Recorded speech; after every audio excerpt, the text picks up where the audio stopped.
तुमचा विश्वास आमची बातमी.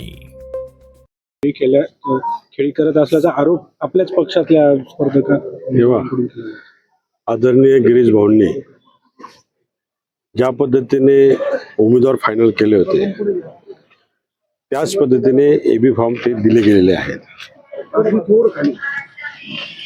25 मध्ये सुधाकर बडगुजर,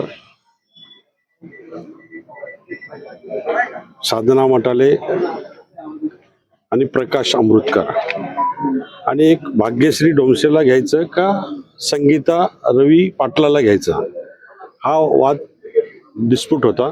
आणि तो भाऊ म्हटले की तुम्ही दोघं एकत्र बसा की भाग्यश्री डोमसेला घ्यावा लागेल.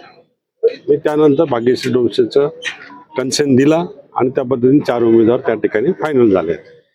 29 मधला जो विषय होता, 29 मध्ये दीपक बडगुजर, मुकेश साने, रत्नमाला राणे आणि छायादेवा हे 4 भाऊंनी फायनल केले होते किंवा सोनाली ठाकरे हे 4 विषय होते.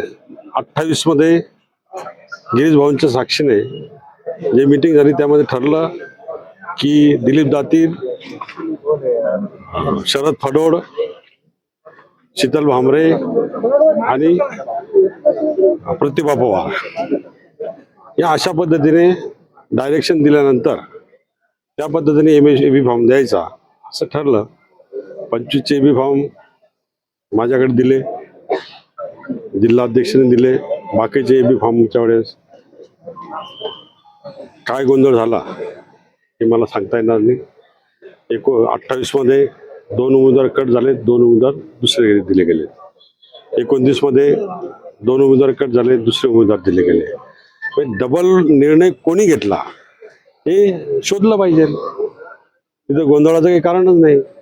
मी तर पार्टीत नवीन आहे, मी आदेशाचं पालन करणारा मनुष्य आहे आणि जे गिरीश भाऊने आदेश दिलेत त्या पद्धतीने एबी फॉर्म झाले पाहिजे होते, ते झाले नाहीत. आता डबल एबी फॉर्म नेरकर 24 मध्ये नेरकरांना फॉर्म दिला गेला. यादीमध्ये नेरकरांचं नाव, तिथं राहुल गणोरे आज क्वालिफाय झाला, राहुल गणोरेंना एबी फॉर्म दिला गेला. 26 मध्ये यशवंत पवारांच्या मिसेसला दिलं गेलं, कैलास आयरेला दिला गेला, कैलास आयरे क्वालिफाय झाला. हे काय माझे उमेदवार थोडी होते. गोंधळ ज्यांनी घातला तो गोंधळ कोणी घातला तो मला ते सांगता येणार नाही. कोणी घातला, कोणावर आरोप मला करायचे नाही. मी पार्टीचं शिस्त पाळणारा मनुष्य आहे आणि जे गिरीश भाऊने आदेश दिले त्या पद्धतीने जर एबी फॉर्म झाले असते तर हा गोंधळही झाला नसता आणि डबल एबी फॉर्मही गेले नसते. काही एबी फॉर्म तुमच्याकडे होते, काही एबी फॉर्म नाही, माझ्याकडे नव्हते. माझ्याकडे जेवढे दिले तेवढेच एबी फॉर्म दिले गेले. मला सांगितलं गेलं 29 मध्ये 1 सीट घ्या आणि 25 मध्ये 1 सीट घ्या. त्या पद्धतीने भरला गेला आणि नंतर डिसिजन आला की 25 मध्ये तुम्ही दोघं घ्या, 29 मध्ये तुम्ही घेऊ नका. नंतर मग भूषण राणेला एबी फॉर्म दिला गेला. हे एबी फॉर्म देण्याचं जे कोणी षडयंत्र केलंय ते त्यांना विचारा तुम्ही. मी आणि जिल्हा अध्यक्ष त्या ठिकाणी होतोय, त्यांनी निर्णय घेतले ना ते सर्व वेळेवरती बदलून.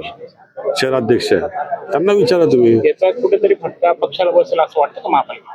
महापालिकेच्या एकंदरीत जे वातावरण झालं असं व्हायला नको होतं ते झालेलं आहे. आता ते बघू आम्ही कशा पद्धतीने दुरुस्त करता येईल ते.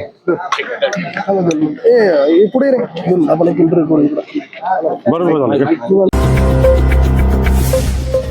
आपलं शासन, तुमचा विश्वास आमची बातमी.